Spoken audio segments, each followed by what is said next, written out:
Welcome back, everyone, to the JT Show, SuperTalk Mississippi, rolling into hour 2 of the program on this Tuesday. Joining us now on the line is our good friend, the representative from Congressional District 1 of Mississippi, Representative Trent Kelly. Good morning, Congressman. How are you today, sir?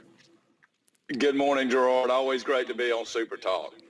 Yes, sir. Thanks so much for joining us today. We wanted to get you on because, as you're well aware, Memorial Day is coming up, and I know you're a proud member of America's armed forces, and we certainly do appreciate you and extend our gratitude to you, sir, for your service in the military.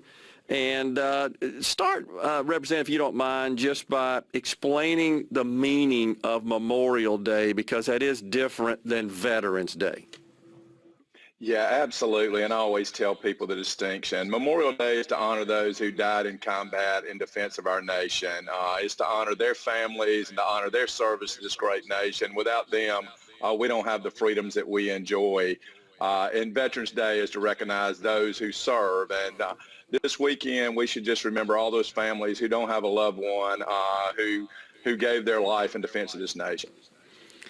I just got to ask you this, Congressman, and unfortunately, I think it's kind of a sign of the times. Do you get the feeling in the House of Representatives there amongst your Democrat colleagues that they have the same degree of respect and reverence for Memorial Day? I know that sounds kooky that we would kind of wonder about that from somebody elected to such high office in this country, but honestly, I don't think many of them think very highly of you, sir, our military, those who paid the ultimate sacrifice so we could live in this country. Well, Gerard, I'll tell you, probably 85% of those guys are just like us. And when it comes to service to this nation, many of them have served, are great warriors, have lost friends over there. But that 10% on the left, those who have never served, the AOCs and the Presleys, the squad, those guys haven't served and they don't have an appreciation. And unfortunately, their loud voices drown out all those who do honor the service. Well, I think that's a good point, that the vast majority do share, I guess, our respect in that regard. But it's the ones that don't. They just got the bully pulpit. That's the ones the media focus on, seems like round the clock, and that's all. You would think they are the entire conference.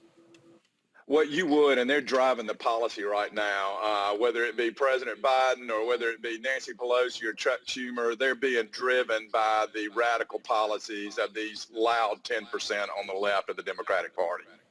And along those same lines, these activities over in the Middle East and the violence and bloodshed between Israel and Palestinian states, it just shocks me, sir, that so many on the left are anti-Israel. They're anti-Semitic, and now that's triggering anti-Semitic attacks in this country. It's just been the last day or two. They seem to have kind of come around to recognizing Israel's right to be a sovereign state. Isn't it amazing? And some of them even tried to blame Israel. I don't know how the Palestinians firing rockets into Israel can be Israel's fault. Unbelievable. I guess they wanted them to shoot the rockets, but it is unbelievable. And, and you saw this with the Asian hate crimes bill that's what they called it, but it's not. It is all political messaging. I don't see one for Israel and Jewish people right now, them asking to stop the hate, which are real deaths occurring. And so it's just crazy up there that they let policy and their crazy principles drive what they're doing. What's even more just completely baffling to me, Congressman, is the number of Jewish Americans who are Democrats, knowing that this is a big area of divide. I would argue that almost across the board in the Republican Party, there's broad support, unconditional support for Israel and their right to be a sovereign state and defend themselves. That doesn't exist in the Democrat Party. It does not, and I don't see how they keep supporting the Democratic Party when they at least their voices that matter either call for Palestinians, call Israel bad names. If you look at the squad, they say all kind of horrible things. They want to cut off the funding for the weapon systems that are used in defense only. Listen, Israel didn't invade Palestine. They shot, fired into it, but they didn't send troops in there. They literally defended their ground and took out those targets, which were trying to fire rockets at them, as far as I can see. And Israel is not an imperialistic nation. They're not aggressive. They are arguably the world's greatest defenders of their piece of ground, which is small, and they're totally surrounded. They've had to be, otherwise they wouldn't be on the planet anymore, honestly. So I just don't understand. That's what the Palestinians want. Of course, yeah, exactly. They don't even recognize them. They want them to be gone. They don't want them to have any ground. It's totally unbelievable. Let's turn our attention a little bit to the U.S. military and the armed forces. And this Memorial Day always it encourages a sense of pride, I think, for most Americans that really do appreciate and understand just how critical our armed forces have been and what they've done in the way of sacrifice, especially as you indicated on Memorial Day, where we recognize those who paid the ultimate price. Do you have any personal stories, sir, that you could share with respect to the military and those who paid that ultimate price? Well, I think not necessarily those who paid the ultimate price, but I got to award some long overdue medals to a gentleman the other day. He was in the Philippines on December the 8th when the Japanese bombed that, and he survived the Bataan death march at the point of a bayonet, poking them, killing folks when they fell out, many of them with malaria. We can't imagine the sacrifices that our greatest generation made. And then I see that today. When we lose these young soldiers downrange, these guys, all they want to do is preserve the freedoms that all of us enjoy so much. And it's incredible how they continue to be so committed to that. And I think just back to our history first, we don't have many of these guys left from World War II. They're, as you know, they're dying out, and we're losing them.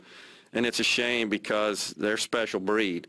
And I don't know that we've ever seen anything like that, frankly, where these young guys and just I got pray up. we never do again. These guys were amazing, yes, Gerard. They left the farms and went to Paris and all over, Normandy Beach, in Italy and all the islands throughout the Pacific. These guys are just amazing in their dedication, and many of them had never been more than 30 or 40 miles from home when they left. And we wouldn't have this great democracy that we have without those men and women. No question about it. And then I just think about the Korean conflict, war, and then Vietnam and what a black eye that is on this country. Look, these soldiers went away, and whether or not we agree with or support the cause, the bottom line is their country sent them over there. And they served honorably, and they did what they were asked to do, and they came back. And the way they were treated was really just disgusting. It's good to see that there seems to be an attitude of more respect and gratitude for those folks because they deserve it too. But we have to guard that, Gerard. It's just like we see with our police departments right now. There's a constant attack in this nation on anything that is good and anything that is honorable, and we try to make that something less than honorable. And I'll tell you, I don't know why every single member serves, but I can tell you this. Most of them serve because they love this nation and they do the right things. There's exceptions to everything, but our Vietnam veterans, Korean War veterans, World War II, and this war on terror, I'll tell you, most of these people have the right heart and they want to serve. Yeah, there's absolutely no question about it. But this military, this country, and it's not established, and it does not operate with the intent of attacking other countries. It operates with the intent of defending this nation and its interests, and that's what makes it unique. And God bless that we have the strongest military. It's so critical to just maintaining the peace on the planet, not just protecting our borders. I know, and Rhino said it best earlier. We don't have people fighting to get out of this nation, except for a few Hollywood stars, which we hope do leave. But the majority of people are dying in boats, dying, walking across the desert, dying in every way, just trying to get to this great nation of opportunity. And that's because of the soldiers who died for these freedoms. And they do what essentially whatever's asked of them, which is just so honorable and makes you feel such a sense of pride and respect for those guys. And I mean, God help us, God love them. Thanks so much for joining us today, Congressman. And again, thank you for your service, sir. And let's have a good Memorial Day, and let's tell all our listeners, think about the real reason for that holiday. Gerard, I just want to tell the families, thank you. We love your sons and daughters who gave their lives for this nation. Congressman Trent Kelly, thanks so much for joining us. We'll talk to you soon, sir. Stay safe.